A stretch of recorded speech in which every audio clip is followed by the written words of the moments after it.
Sebuah tulisan Dharma Surya Bumi. Sekitar meditasi. Arti meditasi tergantung pada yang melaksanakan dan pada apa yang menjadi tujuannya. Menjadi tenang atau sehat atau sakti atau bijaksana.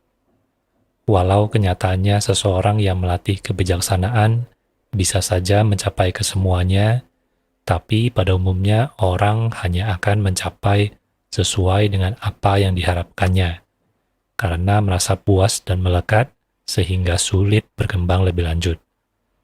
Meskipun tidak tertutup kemungkinan bagi perkembangan setelah perjalanan yang panjang. Dasar utama yang diperlukan adalah memiliki sila yang baik, karena hal ini bermanfaat dalam menghadapi godaan batin. Dengan memiliki sila yang baik, juga berarti manusia telah membuat perlindungan bagi dirinya sendiri, terjauhkan dari perbuatan buruk. Sebenarnya berlatih meditasi sama seperti belajar ilmu pengetahuan. Apakah hanya lahiriah, ataukah secara mendalam hingga mencapai pemahaman atas hakikat pribadi dan hakikat hidup. Siswa harus sabar, tekun, penuh kesadaran dan perhatian hingga mencapai pengertian. Penuh kesadaran dan perhatian bukanlah konsentrasi, melainkan membuat seluruh kekuatan lahir dan batin seutuhnya siap untuk mencapai pengertian aktif. Menemukan yang benar sebagai yang benar dan yang salah sebagai yang salah, termasuk yang terdapat di dalam diri sendiri. Menyelidiki dan bersifat netral dalam menempuh proses kehidupan, termasuk yang sulit sekalipun. Inilah yang disebut menaklukkan diri sendiri menuju ke tidak adanya keakuan. Juga harus mempunyai keteguhan. Jangan memiliki rasa segan atau malu yang tidak pada tempatnya. Misalnya, malu dia berlatih karena diajak oleh teman. Sediakan waktu yang tetap dan rutin untuk berlatih meditasi.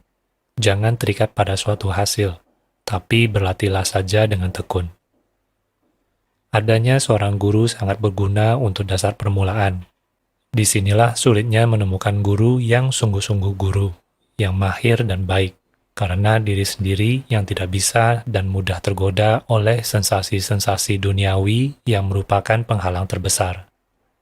Di dalam kehidupan, kita sering menjumpai aneka ragam sifat manusia, baik yang samar maupun yang tampak jelas, dan keanekaragaman sifat ini juga terdapat di dalam setiap individu.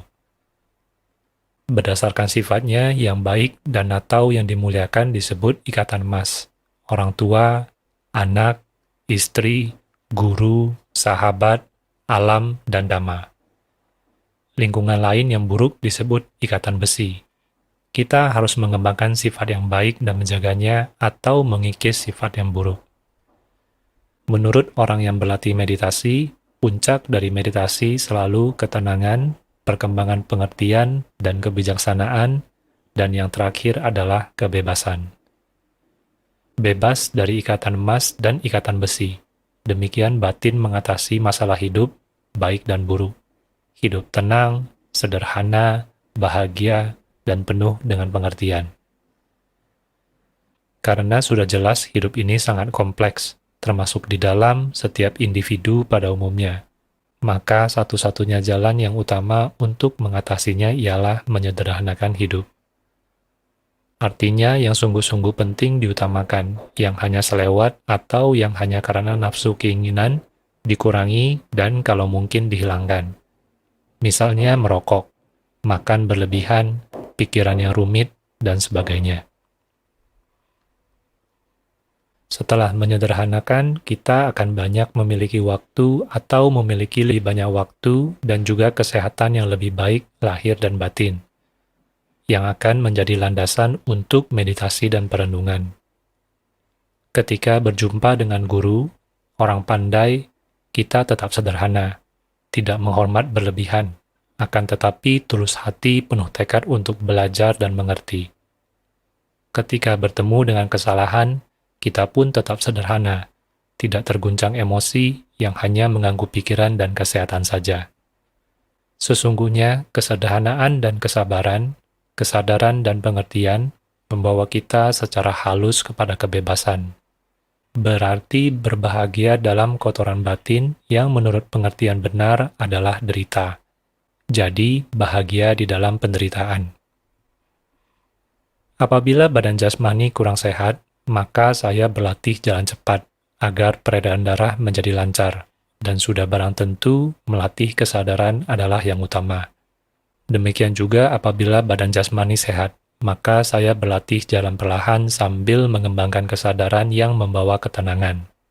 Di samping itu, sebagai seorang biku, saya sadar bahwa yang capai itu hanya jasmani, bukan batin. Karena pikiran tidak rumit, maka kehidupan pun menjadi sederhana. Tidak banyak ikatan yang merupakan beban. Inilah bedanya dengan manusia yang bersifat duniawi, yang merasa sulit hidup dalam kesederhanaan, sampai beban lahir batinnya menjadi lebih banyak, yang tentu sangat melelahkan. Sederhana berarti ringan, tulus, dan mantap, tidak terikat oleh hayalan, tetapi wajar, baik terhadap yang dianggap lebih luhur, maupun terhadap sesama atau bawahan, bebas, bijaksana, penuh cinta kasih. Bukankah sederhana tanpa kerumitan itu berarti bebas dan bahagia? Dan disinilah tempatnya. Ada panca indera dan pikiran yang dalam hubungannya dengan masyarakat luas dan alam sekitar berlangsung bersama rangsangan syaraf dan ingatan. Adakah kesadaran yang membawa pengertian yang lepas dari rangsangan syaraf yang mengundang reaksi jasmani? Dapatkah panca indera bekerja tanpa rangsangan syaraf dengan pikiran yang terus berjalan? Dua orang akan bermeditasi di hutan, dan seorang kawan yang senang berolahraga lintas alam turut serta. Memasuki daerah hutan belukar, suasana sunyi, segar, sampai tiba-tiba terdengar bunyi-bunyian seperti suara serangga. Saya yang bermeditasi memandang ke atas dan menjelaskan bahwa bunyi itu berasal dari gesekan pohon yang saling bergerak karena ditiup angin. Batang tetap bergoyang, akan tetapi bunyi itu kadangkala muncul dan kadangkala lenyap. Teringat cerita teman yang juga sering berlintas alam, itu bunyi ular. Pada saat dua orang itu bermeditasi, saya jadi was-was tengok kiri dan kanan, atas dan bawah, juga arah belakang. Tujuan meditasi antara lain mengembangkan pengertian akan hukum alam yang berlaku di alam dengan segala isinya, termasuk juga kehidupan di samping pengenalan diri.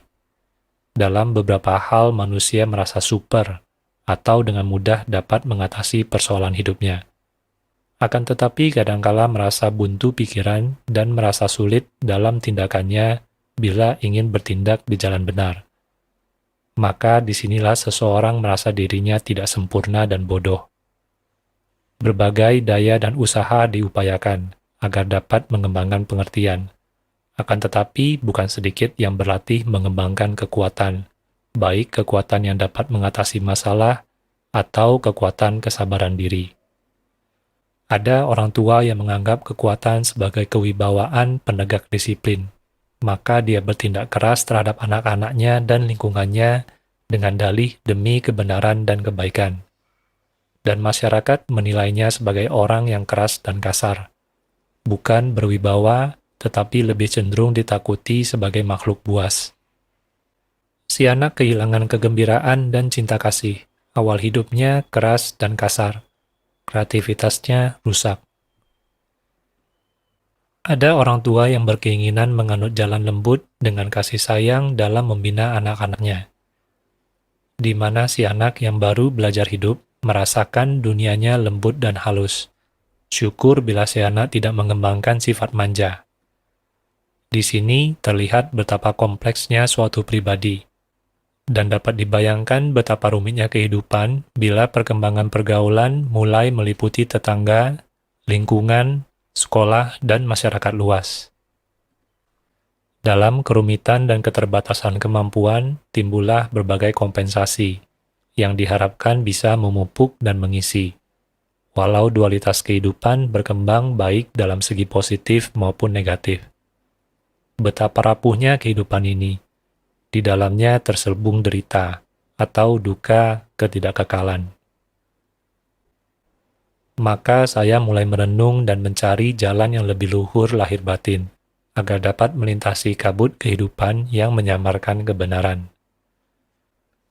Hindarkan kejahatan, pupuklah kebajikan, bersihkan pikiran. Itulah yang diajarkan oleh Sang Buddha. Setiap siswa dianjurkan berbuat kebaikan dan tidak berbuat kejahatan, serta tidak bergaul dengan orang jahat. Orang duniawi mudah rapuh, mudah terguncang emosi dan terbakar nafsu, keserakahan, kebencian, dan kebodohan. Dan ketika ini terjadi, perilakunya juga tidak lagi manusiawi, walau bentuk jasmaninya manusia. Maka penempuh jalan kesucian, di samping menyadari beratnya menghadapi hal duniawi, apalagi jika terjerat oleh orang-orang yang tidak baik, harus bisa mengendalikan diri. Untuk itu, dia harus mengembangkan pengertian dan kebijaksanaan. Maka adalah suatu berkah bila bisa berjumpa dengan guru yang baik dan bergaul dengan orang-orang bijaksana. Ada 31 alam kehidupan, di antaranya alam manusia. Namun dalam bentuk manusia, orang bisa menjelma ke sifat salah satu dari 31 jenis alam tadi, mulai dari alam yang berbentuk neraka sampai yang terluhur. Misteri kehidupan, manusia duniawi melarikan diri dari kebenaran hidup yang sesungguhnya, kama. Individu yang jahat menimbulkan kama buruk, manusia penempuh jalan kesucian meninggalkan kehidupan duniawi mencari kebebasan. Kebenaran hidup yang sesungguhnya, ahosi kama. Inilah penentuan langkah awal, kemana seseorang harus menuju. Untuk arah manapun yang dituju, diperlukan usaha yang sungguh-sungguh dengan segala konsekuensinya. Sederhanakanlah proses kehidupan ini, dengan semangat maju terus tapi jangan tergesa-gesa. Pada hakikatnya, semua manusia di dunia ini sedang belajar. Ada yang belajar bagaimana mengungkapkan kebenaran secara sederhana, jelas, dan mantap. Ada yang belajar dari alam dengan segala isinya, atau dari ajaran gurunya, atau dengan mendengar dari sesama kawannya. Ada yang belajar dari buku-buku. Ada yang belajar dengan mengamati dirinya sendiri. Kesemuanya itu harus dilakukan dengan penuh kesadaran, penuh perhatian dan waspada, tanpa menilai objeknya. Saat sedang mengkaji dalam proses belajar untuk mengerti, juga jangan berhenti penuh pesona sehingga timbul keinginan dan menghayal, karena ini akan menghentikan proses belajar itu sendiri. Pengertian akan timbul secara otomatis melalui pengerahan seluruh kemauan dan tekad untuk belajar dan mengerti. Namun bukan ekstrim, baik keras ataupun santai atau lengah, melainkan eka gata, suatu keadaan batin yang halus dan utuh terkonsentrasi dalam keseriusan untuk belajar dan mengerti.